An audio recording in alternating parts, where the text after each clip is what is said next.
It's no secret that Rhode Island Governor Dan McKee faces a challenging path for re-election.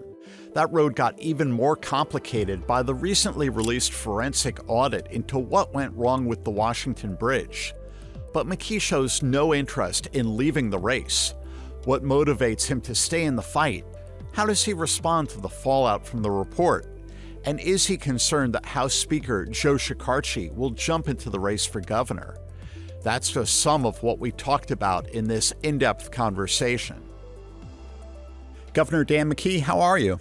I'm having a good day, Ian. You've been advocating for Taylor Swift to hold her wedding in Westerly or elsewhere in Rhode Island. Do you have any update on that? No update, but I'm reading that I'm very optimistic that that may happen. We know that Taylor Swift's dad is a resident in Westerly, so we're hopeful that that happens and bring a lot of publicity, good, strong publicity, positive publicity for the state of Rhode Island.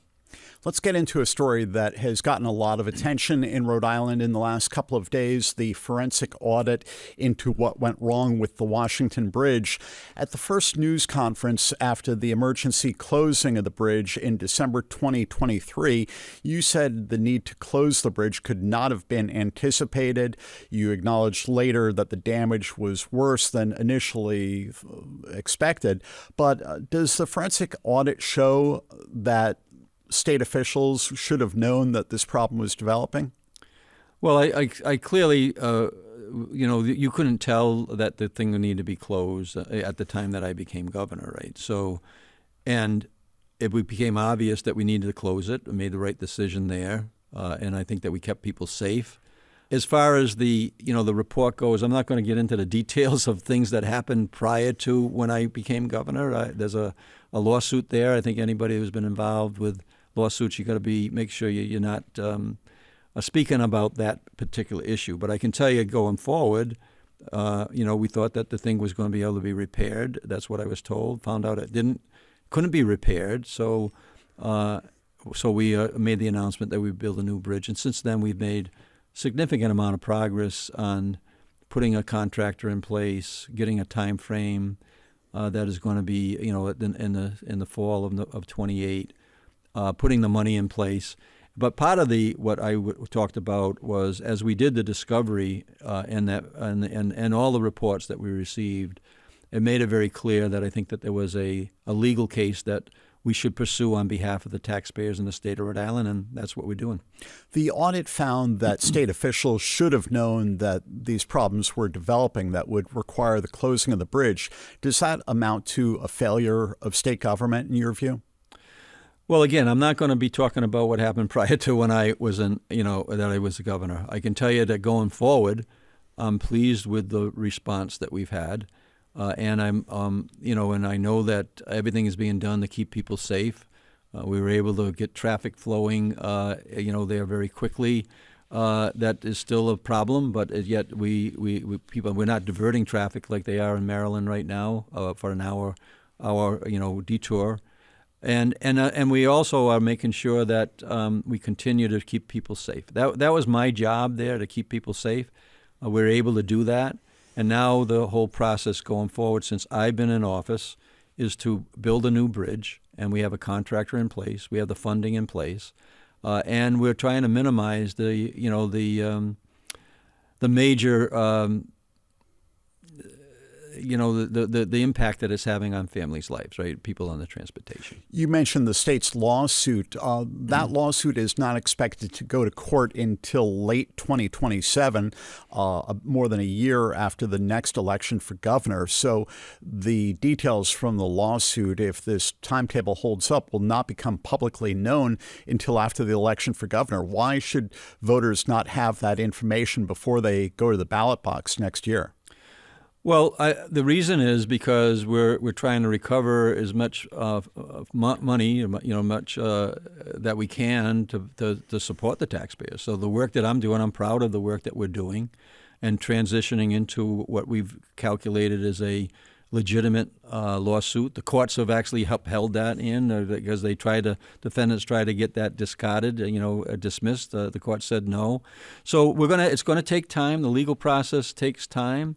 But in terms of our opponents, my opponents in the upcoming election are, I'm not going to take advice from them about running our government. We're doing the work that we need to do, and I'm certainly not going to take the advice from Helena Folks, about keeping people safe when she didn't do that as a chief executive at CVS.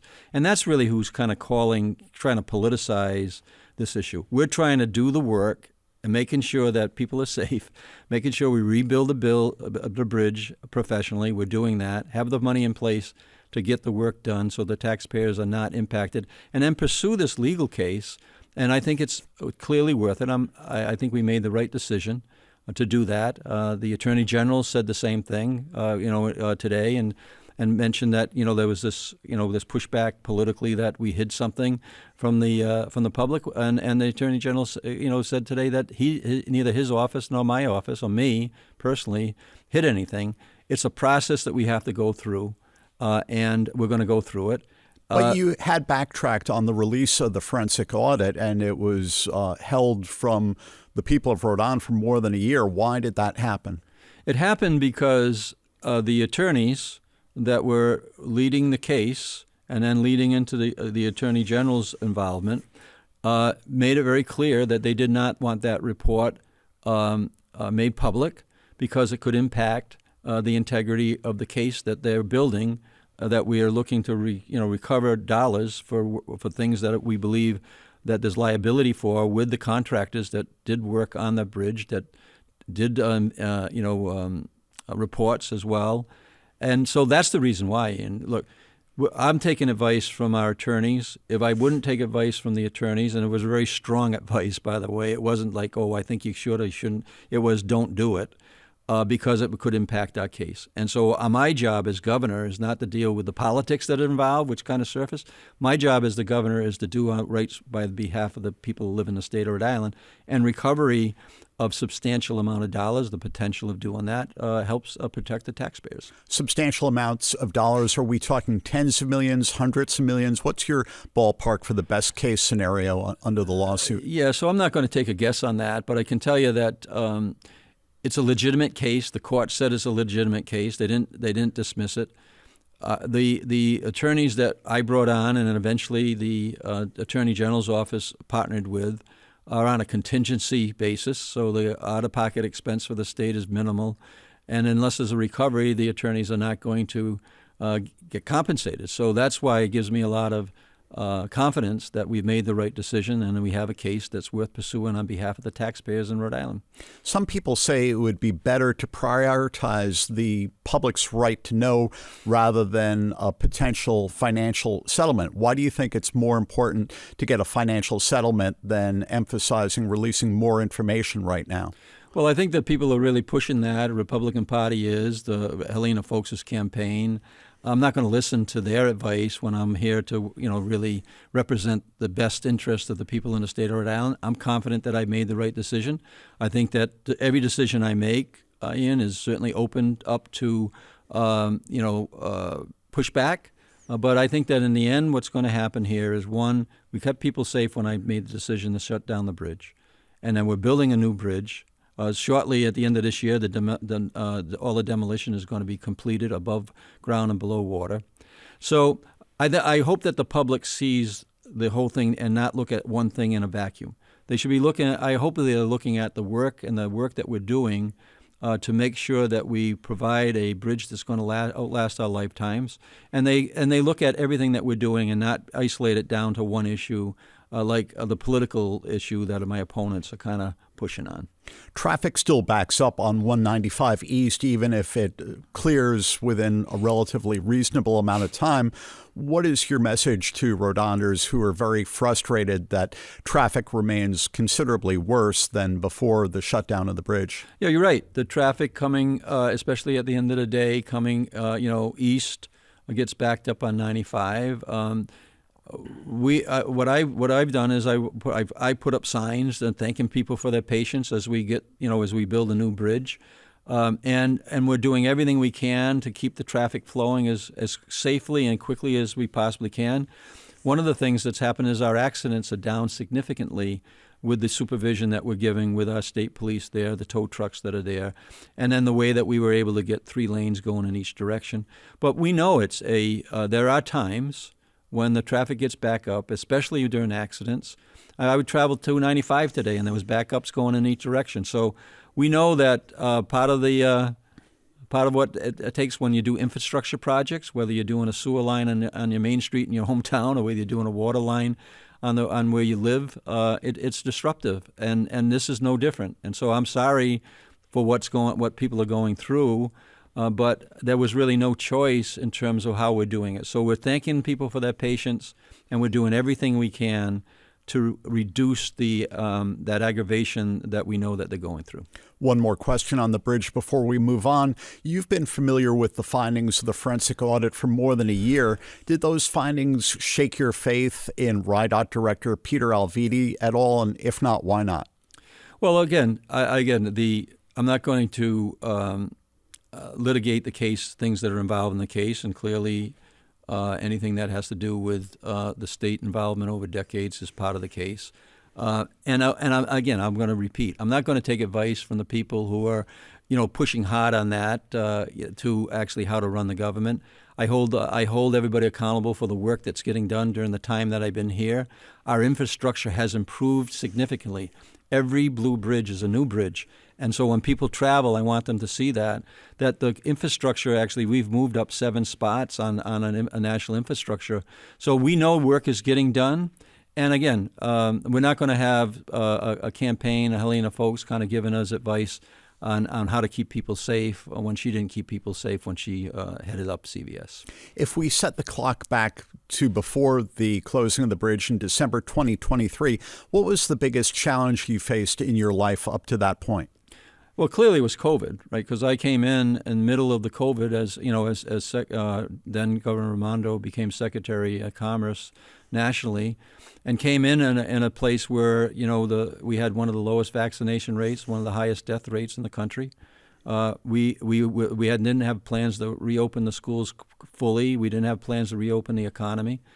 So we were able to, during the time, in a difficult time, and leading up to an election cycle, which was very disruptive as well in terms of elections are, but we were able to put in place a plan, including municipal leaders, and then we became virtually the very best vaccinated state in the country. I reopened the economy several weeks or several months before what was estimated when I became governor.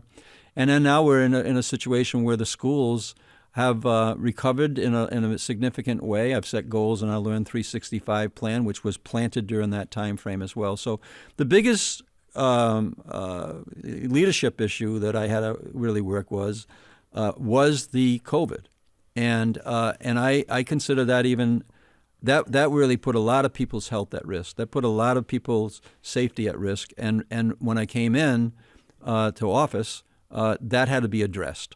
So the bridge, again, the thing I'm proud of, I made the decision that wasn't made before. We were repairing a bridge that was not repairable, and we kept people safe. There was no fatalities, nothing that would clearly be catastrophic in terms of families that could potentially have people really seriously injured or lose their lives. That happened in Maryland. And so that's why we're thanking people for their patience as we kind of make this right, and also, expressed our concerns about the disruption that is happening and has happened at any time of the day, for the families that are using the bridge. You're 73 years young. You've served in the state's top office for more than 4 years. You have a beautiful granddaughter, and you're expecting your first grandson. Congrats on that. Yeah. Some people say, why pursue what looks like a tough fight for reelection? Why not skip that and, enjoy other aspects of life? Well, campaigns are the price you pay for the work that you want to do. And so as governor, I get to lead the state of Rhode Island in a way where we've set goals and we're achieving those goals at a significant pace. Whether it's our schools, we're closing the gap on Massachusetts right now, 34% on the reading since I've been in office, 18% on the math, and I'm anticipating a significant bump when the RICAS scores come out in a few weeks.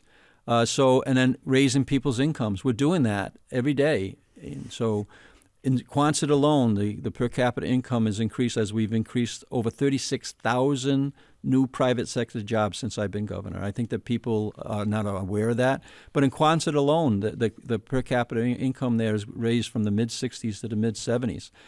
So it's the work that you want to get done, and we're doing that, and we're bringing businesses in a way that has never happened before in the state. Organogenesis is now with us, putting $100 million in Smithfield, several hundred jobs there, or the Andrel, which you're familiar with, building out 150,000 square feet down in Quonset, along with the Regent Craft, doing the same thing, that are building these sea gliders, bringing in hundreds of jobs as well. So to answer your question, look, campaigns are not fun, but it is an opportunity for you to tell your story, as you just gave me a couple minutes to tell. And it is an opportunity to tell the story. So we're raising money. I understand how campaigns are run. And we're going to give this an opportunity to tell people what we're doing on education, how we're raising incomes, how we're keeping people healthy, and most importantly, how we're keeping people working, building things all around the state, whether it's in schools, our universities, whether it's our bridges, our roads, or whether it's the private sector. We just going to open up the health lab in Providence that nobody knows is opening up, 200,000 square feet since we've been working on it. And then the housing issue, we're going to be opening up the health lab this month, in October. And then 120,000 square feet is with the life science space, where we just brought in 5 incubator companies that were leading up to about the goal of having 20 there. So it's the work. It's the work. The campaign is the price you pay for the work that you want to get done. In terms of the campaign, House Speaker Joe Shekarchi is contemplating running for governor. Have you and he had any conversation about the possibility of him entering the race? No, the only discussion we had was quite a long time ago, and it was if I run, he was indicating he wouldn't run. He might be doing sending a different message today, but I haven't had a conversation with him since then. If he decides to run, then it's part of the democratic process. People can run for any position they want, and they have a right to do it. So we'll deal with that when a decision's made, but we have had a good partnership. As Speaker, as I've had with the Senate President, the current Senate President, and the former Senate President, Dominic Ruggiero, that we expect that to continue because we all work on behalf of the people that live in our state, and it's really important that there is communication going on. And I've really made a big effort to make sure that I was a governor that was working with the Speaker and working with the Senate President. Do you have any concern that if Speaker Shekarchi does run for governor, it would cut into support for you from organized labor? Well, all I can tell you is that we have a significant amount of support from organized labor, like I was just saying about how we're putting people to work building things. The Revolution Wind is something that we went to bat against the Trump administration, which is a firestorm every time you turn around for us.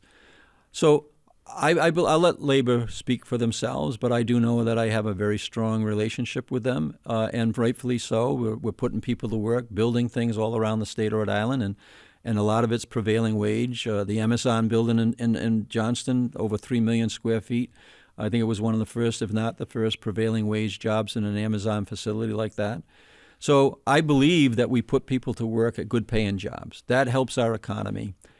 Labor does the same thing. I was just invited down to the New England conference down in Newport. I just was down there addressing the entire membership leadership from all the New England states. I'm pleased to have their support, and I'm happy to give them my support as well.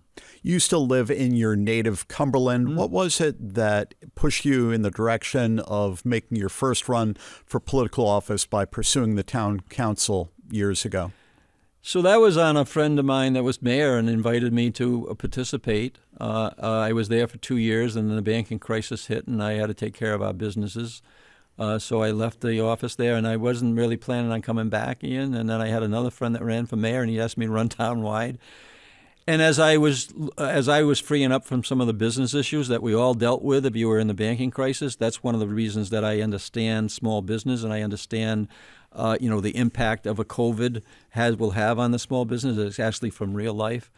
But as I got to be on the council and understood that we had a finance problem in our town, And so I felt as though that I was pretty good at it. So I ran for mayor, and then corrected. We had a bond rating that went down 5 points the week before I became mayor. I recovered all 5 of them, and total about 8 during the 12 years that I was mayor. So it was more a friendship looking at me and saying, Dan, you're really involved. You'll be a good asset for our administration and to overlook what a council does. So I've been on the council, you're right. I've been mayor. And then I felt as though the work that I did in education really needed to be seen on a statewide level. So I felt as though that not only working with small businesses as a lieutenant governor, which I did, but also education. And now as governor, I'm able to put in place the very things I did in Cumberland that helped lay the foundation, as I think you recall, that we were just ranked as the top 8 community in the country for places where you want to live, buy a home. I take a little bit of credit on that, setting the table, but current mayors and the former mayors do as well. I believe the rating was the 8th hottest real estate market in the country, and yes. Cumberland in the past was always a very affordable community. Less so now. As someone who grew up in Cumberland decades ago, does that make your head spin, the cost of housing now? Well, the cost of housing is a challenge everywhere in the country, and if you lived in the Boston market, you would be like saying, "Oh my God, this is unreachable." In Rhode Island right now, we are addressing the housing issue, and that's one of the things that I'm pretty proud of. We've restructured a Secretary of Housing office and create the governance model that everything now, as of a few months ago when the General Assembly finally approved the governance model that I asked them to approve, is centralized. 6,700 housing starts or completions since I've been governor. And I know the real estate market. I've been in the real estate business as well. We need more production. We just need more production. If we get more production on both on the home ownership side as well as the rental side, you're going to see a flattening of the of the escalating cost that we all know is there. So is the state moving quickly enough on creating more housing? A couple things. One of the first things I did was put about 25% of the federal APRA dollars towards housing, $250 million. That has never been done before, but I recognized that early on as governor that we needed to invest in our housing. And then we put forward a $120 million housing bond in addition to what we were doing in terms of structuring the governance model. So now there's a centralized path that I can manage, right, as a governor. And so that $120 million, that was a historic number as well. And now we're putting those dollars to work, and I'm partnering with all the municipalities. We've just put together a plan that's part of the Rhode Island 2030 plan, but it's a 2030 plan for housing. 15,000 units will be built within the next 5 years in Rhode Island, which is about double the production that we have had historically. And so, yes, we are addressing that, and I'm going to address $20 million of that $120 million. I think is really important as we try to help our young people get into a home ownership, which is really a path towards equity and building themselves some wealth. $20 million of that is for single-family home ownership, and we're going to put up a plan, if I'm successful, to build 1,000 units, home ownerships, new buildings for young people and people who have not owned a home to own a home in the state on an affordable path. We talked a little bit earlier about your entry into politics as a town councilor, mayor, then lieutenant governor. At what point did you first start thinking about the possibility of winning the governor's office? Well, there was always a sense that potentially Governor Raimondo would move on in a Democratic administration. It may have happened in 2020, when Hillary Clinton was running. So that Gina Raimondo is a very talented person and certainly has found a niche on the national scene. So as lieutenant governor, that was always a possibility. And then I chaired the National Lieutenant Governors Association when I was a lieutenant governor, and a good portion of that experience when you went to the meetings was talking about transition. So it was always a thought in every lieutenant governor's mind, if in fact they transitioned, that they would be prepared. And so I was, and we were able to, and then when I transitioned into the office, I think that the plans that we put in place and the leadership I provided to overcome the COVID, opening our economy and opening our schools and keeping people safe again, led me, and then that's when we planted the seed with then Secretary of Commerce Stephen Pryor. He's back, and I'm happy that he's back. a plan that would improve our education skills, improve our incomes, and improve our health, and put people to work at good-paying jobs, building things.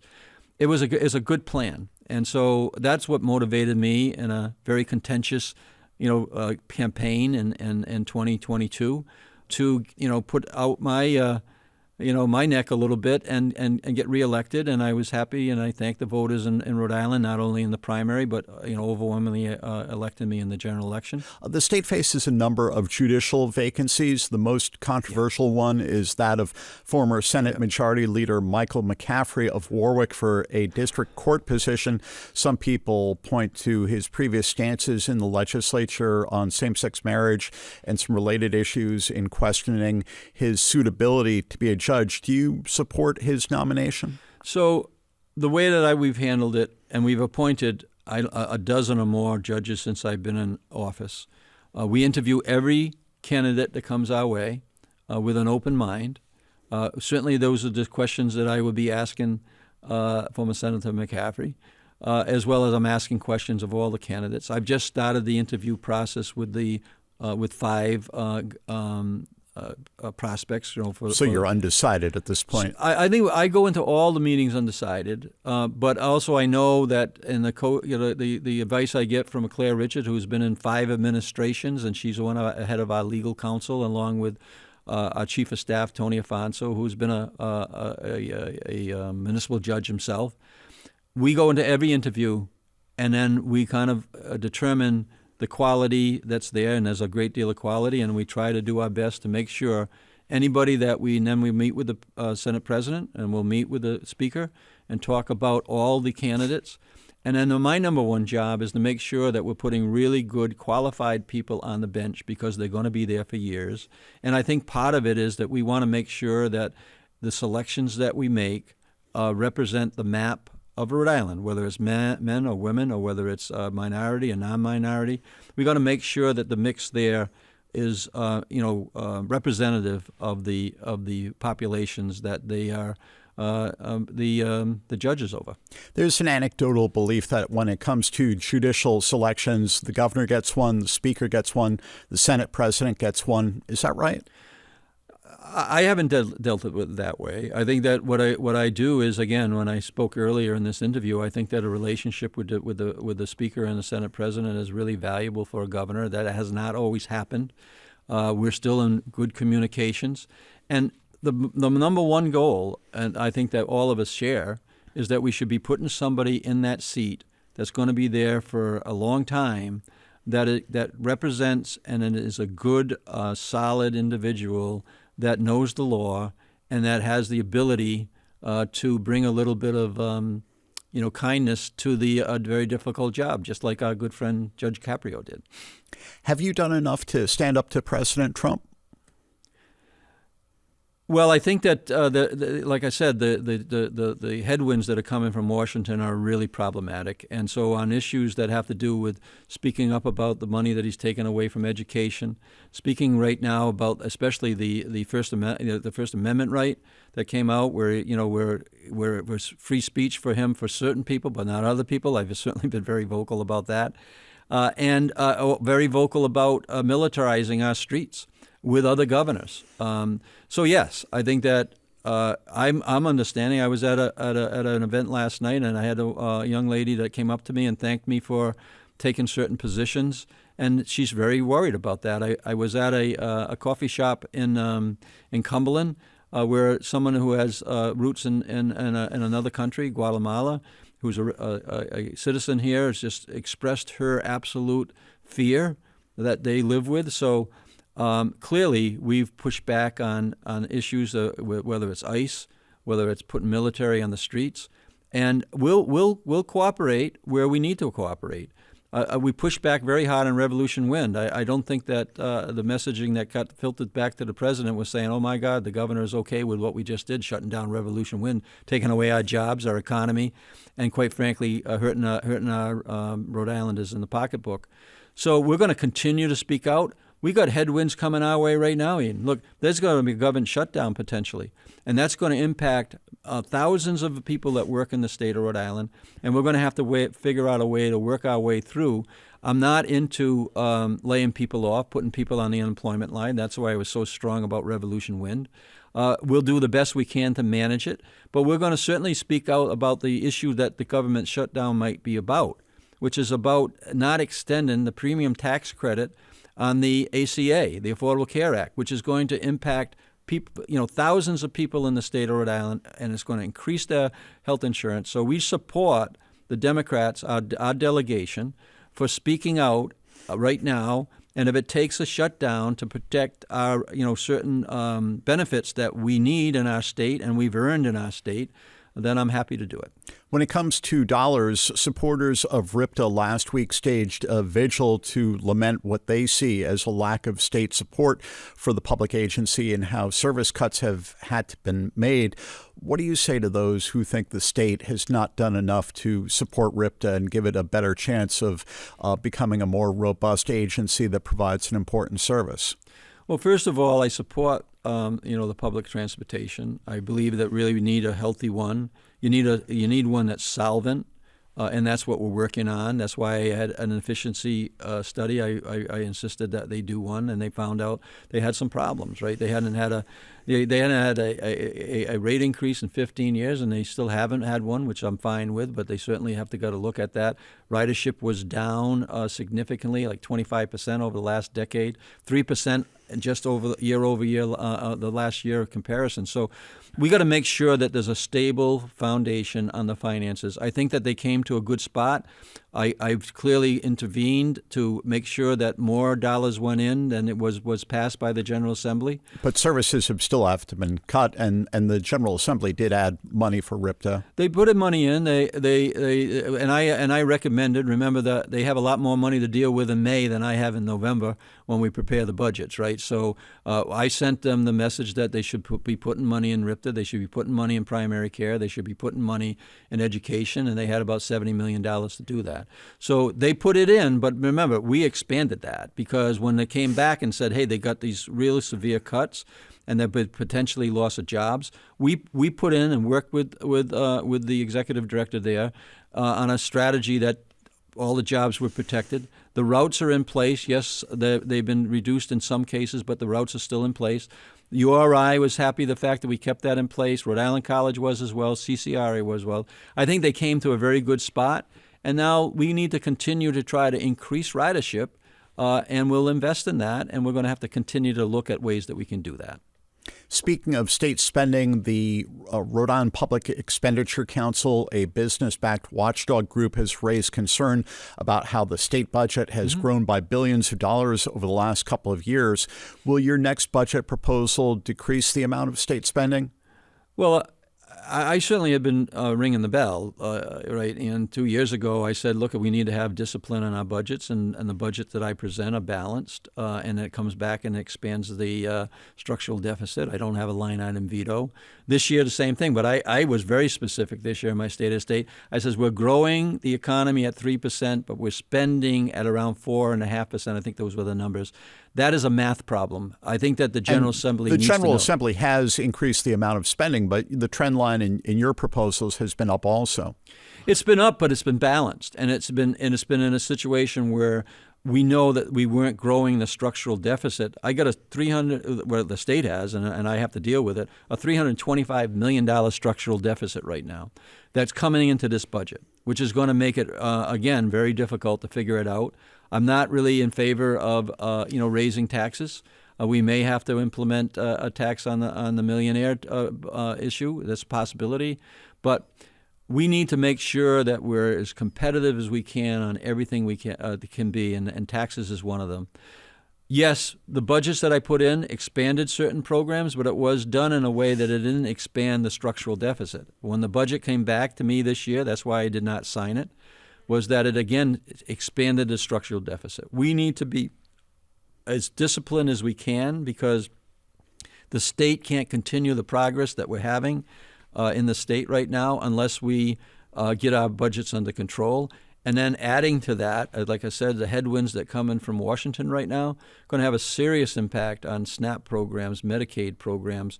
We are trying to work our way through that. But at home here, we need to be as disciplined as we can to keep the momentum we're having in our schools, our education, and our incomes, our building things, and making sure that we maintain, which I know that there's health issues all around the country. We're still ranked in the top 5 in terms of health care in the country. We want to maintain that, Ian. To close on a lighter note, we're in autumn now, a beautiful time in Rhode Island with the changing of the leaves. What are you most excited about beyond the world of politics about this time of year in Rhode Island? Well, I don't know if I get excited about politics, although I do take it serious, and I do my best every day to do the best I can for the people in the state of Rhode Island. No, what coming up is, you got some good things in my world. Some basketball coming up. I'll be involved in the fantasy basketball league with my son and a number of the young people that I coach. Now they're in the late 30s, early 40s. That's always a good thing, the basketball, the local sports. I'll be at a football game at the Centerville Stadium, right, the soccer stadium that we built. They're going to have the the Governor's Cup this Friday coming up. I don't know when this show is going to go off, but at the Centerville Stadium, URI will be playing Brown. So I think that, hopeful that the Patriots stay above 500. That would be a good thing. I think that brings a lot of enjoyment as the daylight shrinks.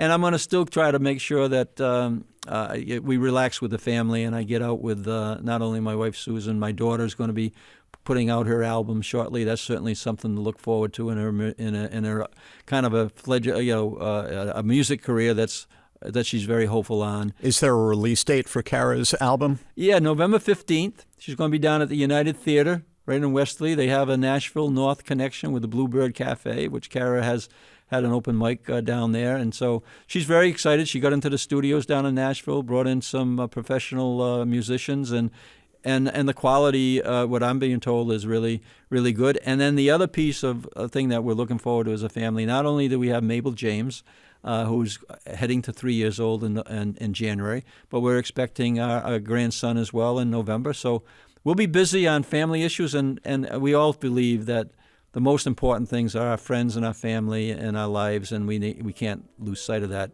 just because of the drama that's around the politics that we're living in nationally and locally right now. Congratulations on the expected arrival of your grandson, and thanks so much for sitting down, Governor McKee. Okay, and thank you for the invite. I like your new digs here. Thank you.